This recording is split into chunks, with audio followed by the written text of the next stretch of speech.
character, truth, responsibility, beauty. Those are the things to aim for. The more radical the necessary change, the more pain that accompanies it. Like the more opportunity as well. And a lot of what we learn painfully. And so it's not surprising that people shrink away from learning. We learn in pain and anxiety very frequently. Everyone knows that. It's like the things that you really learned in life, it's like, it was no joy, man. Like it took you out. And so the fact that people flee from that is hardly surprising. But it doesn't help, that's the thing. It just stores up the catastrophe for later. And so the better idea is to eat a little poison every day so that you don't have to overdose in a month. It's something like that. And it is the case that I think because you aren't forced to, first of all, you don't learn unless you're forced to learn. I know there's alternatives to that. There's the voluntary search for knowledge, and that's a fine thing, and that is an antidote to this. But apart from that, speaking more practically, you tend not to learn unless you're forced to learn, and what you tend to learn by force are difficult lessons. And so people are very prone to not seek that out. It's not surprising, but it's because they don't understand the consequences very well. Well, you have to treat yourself like you matter, because if you don't, then you don't take care of yourself, and you become vengeful and cruel, and you take it out on people around you, and you're not a positive force. None of that's good. So you suffer more, and so does everyone around you. And there's a malevolence that enters into it. None of that's good. So that's what happens if you don't treat yourself like you matter. And then, well, what happens if you don't treat other people like they matter? Well, you lie to them, you cheat them, you steal, you enter into impulsive relationships with them. They can't trust you. That doesn't go anywhere. They don't like you. You end up alone at best, and maybe like incarcerated at worst. Like that doesn't work. And so you watch the people around you who thrive, regardless of what they say. They act out the proposition that everyone matters. And then you have a functional society. And I think, okay, well, if when you act out the proposition that everyone matters, you have a functional society, maybe that's evidence that that proposition is true. You have a lot of potential as a child, but none of that is capable of manifesting itself as freedom before you become disciplined. And discipline is a matter of the imposition of order, and the order is necessary, especially for people who are hopeless and nihilistic. And lots of people are hopeless and nihilistic. Way more people than you think. And part of that is because no one's ever really encouraged them. And so the book is in part a matter of encouragement. It's like, lay a disciplinary structure on yourself, get the chaos in check, and then you can move towards a state that's freer, because it's discipline first. Like, look, if you're going to become a concert pianist, there's going to be several thousand hours of extraordinarily disciplined practice. That's the imposition of order on your potential, let's say. But what comes out of that is a much grander freedom. And so in virtually every freedom that you have in life that's true freedom is purchased at the price of discipline. My experience is with people that we're probably running at about 51% of our capacity. I mean, you can think about this yourselves. I often ask undergraduates how many hours a day you waste or how many hours a week you waste. And the classic answer is something like 4 to 6 hours a day. You know, inefficient studying, watching things on YouTube that not only do you not want to watch, that you don't even care about, that make you feel horrible about watching after you're done. That's probably 4 hours right there. You know, you think, well, that's 25 hours a week, it's 100 hours a month, that's 2.5 full work weeks, it's half a year of work weeks per year. And if your time is worth $20 an hour, which is a radical underestimate, it's probably more like 50 if you think about it in terms of deferred wages. If you're wasting 20 hours a week, you're wasting $50,000 a year. And you are doing that right now. And it's because you're young, wasting $50,000 a year is a way bigger catastrophe than it would be for me to waste it, because I'm not going to last nearly as long. And so if your life isn't everything it could be, you could ask yourself, well, what would happen if you just stopped wasting the opportunities that are in front of you? You'd be who knows how much more efficient? 10 times more efficient, 20 times more efficient. That's the Pareto distribution. You have no idea how efficient people get.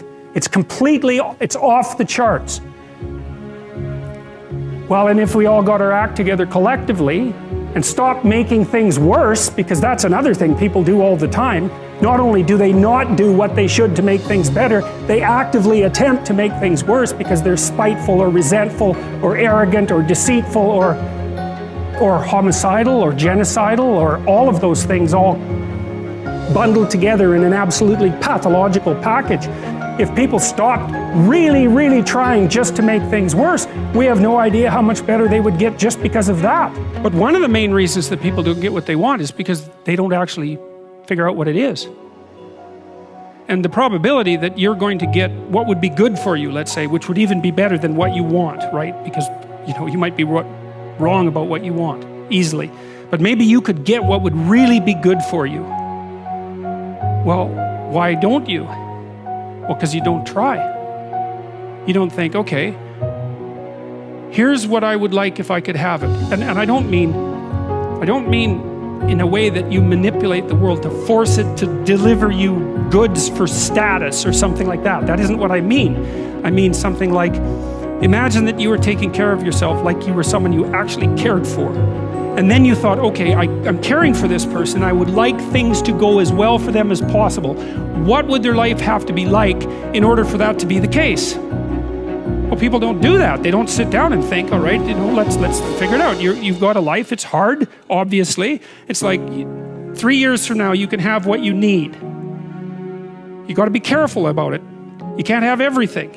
You can have what would be good for you, but you have to figure out what it is, and then you have to aim at it. Well, my experience with people has been is, if they figure out what it is that would be good for them, and then they aim at it, then they get it. And it's strange because they don't it's a strange thing. It's not quite that simple because, you know, you may formulate an idea about what would be good for you, and then you take 10 steps towards that, and you find out that your formulation was a bit off, and so you have to reformulate your goal. You know, so you're kind of going like this as you move towards the goal. But a huge part of the reason that people fail is because they don't ever set up the criteria for success. And so, since success is a very narrow line and very unlikely, the probability that you're going to stumble on it randomly is 0. And so there's a proposition here, and the proposition is, if you actually want something, you can have it. Now the question then would be, well, what do you mean by actually want? And the answer is that you reorient your life in every possible way to make the probability that that will occur as certain as possible. And that's a sacrificial idea, right? It's like, you don't get everything, obviously. But maybe you can have what you need. And maybe all you have to do to get it is ask. But asking isn't a whim or today's wish. It's like, you have to be deadly serious about it. You have to think, okay, like, I'm taking stock of myself. And if I was going to live properly in the world, and I was going to set myself up such that being would justify itself in my estimation, and I don't mean as a harsh judge, exactly what is it that I would aim at? If you concentrate solely on your career, you can get a long way in your career. And I would say that that's a strategy that a minority of men preferentially do. That's all they do. They work like 70, 80 hours a week. They go flat out on their career. They're staking everything on the small probability of exceptional status in a narrow domain. But it's hard on them. They don't have a life. It's very difficult for them to have a family. They don't know how to take any leisure activity. Like, they get very one-dimensional. Now, it may be that unidimensionality is the price you have to pay to be exceptional at one thing, right? Because if you're going to be something like a genius level mathematician, and you want to do that or a scientist, say, it's like, you're in your lab all the time, you're working 70 hours a week or 80 hours a week, you're smart, you're dedicated, you're unidimensional, and that's how you get to beat all the other people who are doing that. It's the only way. But the problem is, you don't get a life. Now, if you love being a scientist and you have that kind of focus of mind, well, first of all, you're a rare person, and second, you're going to pay for it. But fine, more power to you. But it's a risky business to do that. You sacrifice a lot for it, you know. And I would say most often, if you're speaking about having a healthy life, that isn't what you do. You spread yourself out more. So, you know, you have a family, you have some things that you do outside of work that are meaningful to you and useful, you have a network of friends. Those 3 things alone, or 4 things alone, are plenty to keep you well oriented. And then if one of those things collapses, you know, everything doesn't go. Now, the price you pay for that is the more you strive to optimize that balance, the less likely you are to be fantastically successful at any single one of them. But you might have a very, you know, if you consider your life as a whole, that might be a winning strategy. One of the things Carl Jung said, I really liked this. He thought that men went after perfection and women went after wholeness. So they're different value, they're different, there's something different at the top of the value hierarchy. So perfection would be stake it all on one thing and look for radical success. Not that all men do that, because they don't, but we're talking about extremes, at least with regards to the men that do that. The wholeness idea is more like, well, I want one thing in my life to be 150%, or I want 5 things in my life to be 80%. Well, there's a lot more richness in a life where you have 5 things operating at 80%, but you're not operating at any of them at 150%. So, and I really believe this because I've watched men and women go through their careers now for a long period of time, and one of the things that, there's lots of things that produce this, but one of the things that I've noticed is that mostly women in their 30s bail out of unidimensional careers. They won't do them. They won't put in the 80 hours a week that they would have to put in order to dominate that particular area. And it isn't, the reason that they won't do it is because they decide it's not worth it. And no wonder, because why would that be worth it?